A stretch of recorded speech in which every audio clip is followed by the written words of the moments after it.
Empathy is an interesting idea. You hear quite a bit of it from Scottish politicians. I read this book just recently called Against Empathy, A Case for Rational Compassion by Paul Bloom. I'd highly recommend it. So what I'm going to do in this video is partly talk about what's in the book, but the main thing is I'm going to be applying it to the Scottish political scene. Right, what do we mean by empathy? Empathy can be taken two ways really. One way it can mean experiencing other people's feelings. So if someone is upset, you feel upset as well with them. But it could also be taken to mean just an understanding of other people's feelings, understanding other people's emotional experiences, an awareness of the emotion of individuals. Now obviously this awareness has got to be a good thing. It's better to know something than to not know something. And within interpersonal relationships, for example, in family life, this empathy is very, very important. It can motivate compassionate action on an individual, but also on a wider scale as well. If you look at the way a lot of charities operate, they will encourage you to, for example, sponsor a particular child. Or if they're making a TV advert, it won't be full of statistics, it will be a picture of some individuals in need. Greta Thunberg, what convinced her to start down the path of being an environmental activist? Was it scientific research? She says it was seeing a film of starving polar bears. Now, psychologists have looked into this effect in some depth, and it's called the identifiable victim effect. People can be prompted to respond more in response to seeing an individual or a small group that they can empathize with, rather than having an understanding of the wider situation. There's been research done on this. It's very, very interesting. I'll just tell you about one piece of research. This was taking people, and you said that there's 100 orphans in some very poor country, and they need a contribution to really transform their lives and to give them education, etc. And the way this works, this is within an experimental context. They say one of these children is going to be your responsibility, and we're going to give you an amount of money, say £100. You can choose how much of that money you're going to contribute to that child, or the rest of it you can keep for yourself, so you can make your choice. And if people were told, look, you make your choice, then we're going to choose one of these 100 children at random, and that's the one that's going to be helped. People gave less than if they were told, right, we've chosen the child already, you've got child number 19. Right, how much would you like to give? People in that situation gave more, which is completely irrational, obviously, but you can understand how that works because they suddenly feel, I've got responsibility for that one individual. So good comes of it, but it's not actually rational. Now, if there's too much emphasis on empathy, if it's given too decisive a role in political decision making, then things can start to go a little bit wrong. Let me read a little passage from the book. So if the world were a simple place, where the only dilemmas one had to deal with involved a single person in some sort of immediate distress, and where helping that person had positive effects, the case for empathy would be solid. But the world is not a simple place. Often, very often I will argue, the action that empathy motivates is not what is morally right. So what's the alternative to empathy-driven decision making? Well, it's reason, cold logic, if you like. Now, when we come to this empathy, rationality distinction, we think, well, I think, in any case, think about Simon Baron-Cohen, the academic who's looked into this in some depth. And he says basically people tend to be on a spectrum from empathizers at one end to systematizers at the other end. And it's often not so much to do with people's capacity or ability to do these things, it's their preference, it's what they're more naturally drawn to. So people with, for example, Asperger's syndrome, even going into autism, they'll be very much towards the systematizing end of the spectrum rather than the empathizing. Now, people sometimes have the idea that if you're low in empathy, that's going to mean you're a really bad person. So psychopaths, they're the people with no empathy at all. Actually, that's not true. There's virtually no connection at all between low empathy and bad behavior. So lots of psychopaths have perfectly normal levels of empathy. They understand the effect they're having on the victims. It's just that they don't care. Now, Simon Baron-Cohen brings this into study of sex differences, and it says in general females tend to be more on the empathizing side of the spectrum, males tend to be more on the systematizing. So if you have a political system where there's going to be more and more female influence, it's going to tend to become more and more empathic in its approach. Now, Nicola Sturgeon, for example, is quite explicit in saying this is a good thing. So basically, the more women you get into politics, the more empathy will be, so the better political decisions will be made. So when political parties in Scotland, for example, have all women shortlists and they really go out of the way to get more women in politics, the net effect of that is going to be a shift towards more empathy-centred policy thinking. So is the problem that there's too many women in politics? Well, not at all. Is the problem that we need more men? No, not at all. It doesn't matter whether they're men or women. The important thing is we need to argue for the best policies. So what's wrong with following empathy as a driver of public policy? Well, before we go on to what's wrong with it, let's look at what's right with it. It helps us to appreciate the problems faced by different types of people and helps to motivate action to try and deal with those problems. Obviously, that's good. I'm not arguing with that at all. But what's the problem with basing policy on empathy or giving empathy too strong an influence within decision making? These are the problems. Number one, it's innumerate. If you see one homeless person, you may empathize with them, understand how difficult that situation would be. But if you then find out however many thousand homeless people there are, you can't feel that many thousand times more empathy for them. Simply if you see an image of one starving child, if you hear that there are 1 million starving children, you can't feel 1 million times as much. So empathy is innumerate. So our emotional response can be as great to see an individual as it is for hearing about many thousands or even millions. And when you're talking about rational policy making, that's a problem. Again, experiments have been done in this area, very interesting. So if you say to people, could you please make a contribution? We need a piece of medical equipment that will save the life of one person, one child in this city. People will give an amount of money. If instead you say this piece of equipment can save the lives of 8 children, how much more do people give, do you think? Well, actually, virtually nothing. It makes no difference, the number. It's just the immediate sort of empathic response to the single child is up to the maximum that people can go to. Now, other problems with empathy. It's biased. If a member of your family is in agony with toothache, you feel more empathy towards them than you do towards millions around the world facing really desperate situations. We empathize more with people that we know and people we identify with. Again, very interesting research done in this area. People empathize more with people who support the same sports team, for example. So we're biased towards our own group in our emotional responses. How does that play out in the Parliament? Well, I think in the Parliament, again, people think about male-female issues. I think a lot of the women in the Parliament, they regard all women as part of a universal sisterhood, so they have a special empathy for women. Whereas men in the Parliament, I don't think, regard themselves as having some sort of special allegiance to men, a special empathy with other men. Another example would be, let's say when Christians are mistreated in Scotland, lose their jobs, I think virtually all the MSPs, they don't really relate to that. They don't have any connection, particularly with those people. So empathy can be biased. It's also biased towards the people that you happen to encounter.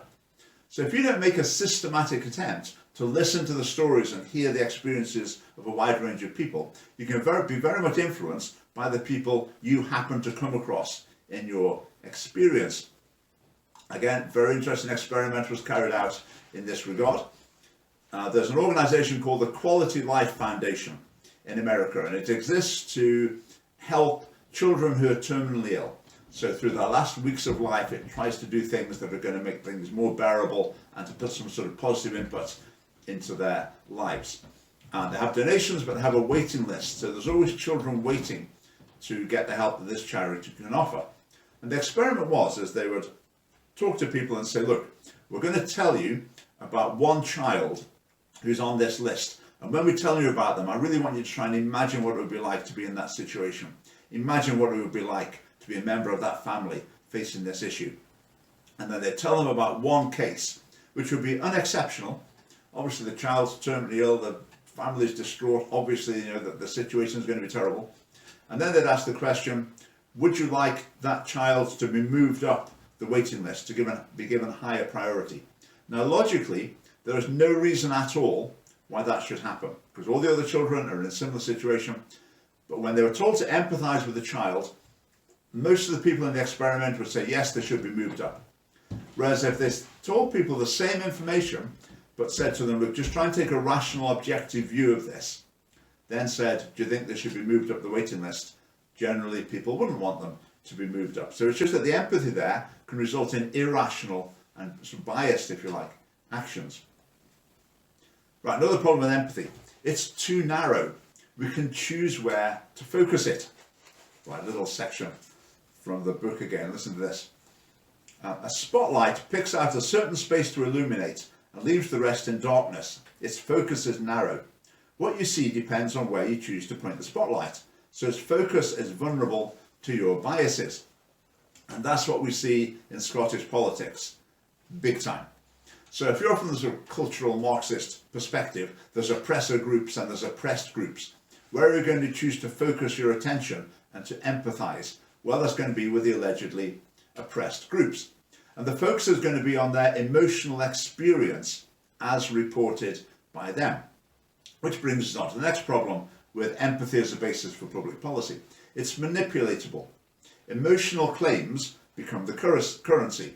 So if you can claim that people in your group are even more upset or depressed or, even better in this regard, suicidal, then you're going to get the politicians on your side. And that can replace rational argument. Well, the last thing, I've talked about irrationality at lots of points, but just to conclude that, emotion can overwhelm reason very easily. In America, there's an organisation called Make-A-Wish Foundation, and what they do is they, again, look at children who are terminally ill, and they ask them, what would their dream be? How can they make their dream come true? And then they collect money to try and make the dream come true for a particular child. So, for example, on one occasion, they raised $7,500 to enable a child to be Bat-Kid for the day. So they had a Batmobile and he went racing around the streets of the city chasing some villain in another car. So they put on this great show for him so he could have a really good day. On the other hand, that same money, people argue, could have been used to save many children's lives in America, or if you go to another country, it could save, vast numbers of children's lives. Now, you may say, the Make-A-Wish Foundation, I get that, I can see that, I can see why people contribute, I think that's good. Okay? Even if you think that, surely you don't want the government to be running on the same sort of thinking. You want the government to be more rational and reasonable in its decision making. Just the last thing to do with empathy, I think it cuts both ways as well. If your emphasis is on the emotions of the people you're trying to help, it can also very easily become about your own emotions as well. So how many people, for example, help the homeless by contributing their time in a way where actually what would make more difference might be giving a sum of money? Or how many people spend time raising money, whereas they could very easily give far more money without feeling any sense of sacrifice at all, but they would rather have the experience of raising the money?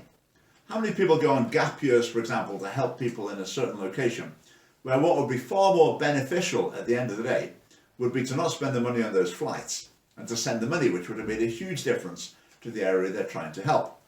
Now again, with these cases, you can say, no, but I get that. I can see why people want to contribute in those ways personally. I can see why they want that experience.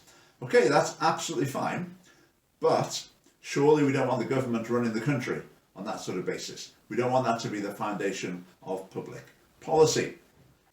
I'm going to move now to look at some political issues in Scotland. The first one, parenting. The Scottish Government is very keen to impose its parenting philosophy on all parents. Have a listen to this. Think about parenting. A parent who lives too much in the head of his or her child will be overly protective and overly concerned, fearful and uncertain, unable to exert any sort of discipline and control. Good parenting involves coping with the short-term suffering of your child, actually sometimes causing the short-term suffering of your child. It involves denying children what they want. No, you can't eat cake for dinner, get a tattoo, go to the party on a school night. It involves imposing some degree of discipline, which almost by definition makes children's lives more unpleasant in the here and now. Empathy gets in the way of that, greedily focusing on the short-term buzz of increasing your children's happiness right now at the possible expense of what's actually good for them. It's sometimes said that the problem with parenting is overriding your own selfish concerns. But it turns out that another problem is overriding your empathic concerns, the strong desire to alleviate the immediate suffering of those around you. Well, that hits the nail on the head, doesn't it? That's the parenting style that's promoted by the Scottish Government. It's always focused on the short-term emotional, well, basically happiness of children. Everything must be focused on that. Longer-term effects, character building, well, they go out of the window. And the Scottish Government encourages children to police their parents in this regard by teaching children that this is how adults should react to them, then inviting them to complain if they think they're not. I mean, the smacking ban is one element of this, but that's just the tip of the iceberg. I've talked before about the Scottish Government's proposed redefinition of child abuse to include things like make a child feel that their feelings are worthless. That would become child abuse, which is complete madness. And you see the same approach in schools as well. The emphasis on well-being, the therapeutic ethos. It's about keeping children happy all the time. If they're unhappy, then that's doing them long-term damage. We really need to do something about this, take away the source of this unhappiness. And it produces an indulgence system that ultimately is not good for children. Right, next issue, abortion. Many in the Scottish Parliament really empathise with the woman with the unwanted pregnancy. They see how concerned and worried she is, and they think, how can we ease this immediate distress? And again, a lot of women in the Parliament feel a particular empathy for other women, and there they've got their identifiable victim. Like I was saying before, they can see the woman in distress. What about the life in the womb? Can you empathise with the new life in the womb? It's a bit more difficult, isn't it? You can't see an expression on their face. You can't talk to them. If you like, you can't hear the scream. So an abortion, I think, is a case of empathy overriding a rational argument. Freedom of speech. Empathy is always on the side of the censor. Hurt feelings, that must be a really bad thing. How can we remove these negative emotions? How can we avoid people having their feelings hurt in this way? Well, obviously, you restrict freedom of speech. But the argument in favour of freedom of speech, well, that's a bit more rational and logical, isn't it? You don't really get any warm, fuzzy feeling from understanding that. So the Scottish Parliament's heading towards its hate speech legislation on the grounds it's going to protect people's feelings. Right, justice. A lot of the time in justice now, with criminal justice, it's very much the case in schools, but also with criminal justice, it's started to go down the line of, well, how does this make the perpetrator feel? What do they want? I mean, sometimes it's getting as ridiculous as saying, so we've got this new scheme of not sending people to prison, and instead they can do something else instead. We've asked them what they think about it, and it's really popular among them. They say it's really positive. Oh, come on. Some crimes deserve punishment. That's justice. Whereas if it's going to make someone sad, it's going to upset them. But it's not heartless to actually put in place a justice system. There are good reasons to have a justice system. But at the moment they're in conflict with an emotional response, and the emotional response is tending to win. Right, how about drugs? You see a drug addict, you talk to a drug addict, how do they feel? They feel terrible. They're just so desperate for the next fix of the drug. How can you solve this emotional problem in the short term? Well, obviously, you give them the drug, don't you? That must be what a good person would want to do. Surely only a heartless person would deny this person what they so desperately want. And then you end up with consumption rooms that the Scottish Government's trying to push through, where they basically provide drugs for people and provide places for them to use them. How about something like the transgender issue? You hear people who've gone down the transgender route saying how upset they are, often suicidal as well. So again, the empathic response is, what can we do to alleviate this immediate distress? Or what can we say that's going to make you feel a bit better in the short term? So the idea has become that with transgender people, the compassionate thing is to go along and affirm what they're doing, whereas to challenge them, that was seen as really cruel. Whereas ultimately, what's going to be best for them? I think often trying to steer people in a different direction is what's going to actually do good. It might not feel good at the time, but it might be what does good in the longer term. Okay, how about assisted suicide? That's going to come back to the Scottish Parliament before too long, and I would imagine it might pass the next time. The Scottish Parliament will sway with the wind on that. But again, what does empathy say? You can talk to the person with the terrible illness who says they want to die. You can empathise with them, and surely a nice person would just want to give the person what they want. but that can overwhelm very serious and important rational arguments about the wider negative consequences of assisted suicide. But empathy, immediate empathy to the identifiable current victim, would tend to draw people towards assisted suicide. Redefinitions of marriage, we've had one already, how many more might be on the way, who knows? But again, it's on the lines of what's going to make these people before us happier. And that's the justification. Rational arguments about future consequences, well, that's not so touchy-feely. They're not so interested in that. Immigrants, what if you've got immigrants in the country? Now, it may be that some immigrants might feel more comfortable in a familiar cultural group. They'd rather be with people speaking their own language and staying within that close-knit community. On the other hand, that might not be what's best for them in the longer term. Maybe in the longer term, learning English, integrating a bit more into wider society, opening up more possibilities for themselves might be the better thing. But empathy will lead people towards saying, well, if you're happier speaking your language in your small community, then we'll support you in doing that. Okay, how about finance? Surely there's an emotional reward for saying we're going to spend money on trying to help people. Okay, you can see the people you're trying to help, and there can be an empathic influence there. But on the other hand, if you're overspending at the moment at the expense of future generations or at the expense of having reserves for when a crisis hits, then that can not necessarily be a good thing. So there can be an emotional draw towards overspending now at the expense of future generations that you can't empathise with. They're not going to come and sit in front of you. You can't go and visit them and hear about their suffering now. So the tendency is to overspend now, and who cares about the generations in the future, because we can't empathise with them. If you think about the coronavirus situation, but at the moment there's very strict restrictions on our lives to prevent catastrophic spread of this virus, overwhelming the NHS, many otherwise avoidable deaths as a result. I think in this situation, reason has won. That's my impression. The policy has been driven by expert opinion, mathematical modelling, scientific understanding, etc. Now, empathy is still important in this situation, obviously, by medical staff, for medical staff, within personal relationships, etc. Lots of people worried, struggling with isolation. So empathy has got a very important part to play. When it comes to the big picture policy, it's founded on reason. Now, some people have said, some people, let's say, Mrs. Smith is really missing going to the village coffee mornings, just so lonely. Surely the good thing to do, what a good person would do, is say, oh, well, we'll let that coffee morning go ahead just because Mrs. Smith really wants it. If you're heartless if you don't want that. Now, obviously, people are understanding now that's not a good thing to do. So at the moment, we're in a phase where reason has overwhelmed empathy, largely in public policy. Let's hope it becomes a habit. But to be honest, I'm not optimistic.